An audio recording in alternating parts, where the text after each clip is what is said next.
Hello guys, మీరైతే first time Vizag beach వెళ్తే మాత్రం ఈ స్కామ్ నుంచి అయితే బయటపడాలంటే మాత్రం ఇది తప్పకుండా ఈ వీడియో చూడండి.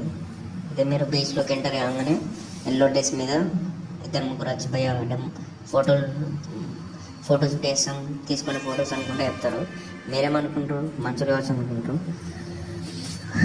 అట్లనే ఒక డెమో ఫోటో చూపెడతారు మీకు, ఇట్లా వస్తాయి పిక్స్ అని.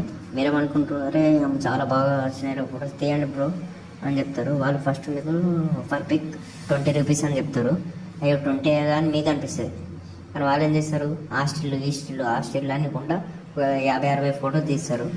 తీసిన తర్వాత నచ్చినవి తీసుకోండి అని చెప్తారు. ఫస్ట్ చెప్తారు అట్లా నచ్చినాయి, తర్వాత అదంతా ఏముండదు. భయ మేము ఎన్ని ఫోటో తీసినామో అన్ని 20 రూపీస్ ఇవ్వాలని చెప్తారు. 50 పిక్స్ అయితే 50 పిక్స్ 50 × 20 ఇవ్వాలని చెప్తారు.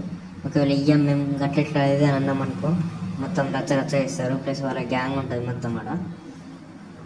మనమైతే ఏం చేయలేము. 50 పిక్స్ అయితే డబ్బులు కట్టేసి రావాలి. అందుకని మీరు బీచ్కి వెళ్ళినప్పుడు మాత్రం వీళ్ళతో కొంచెం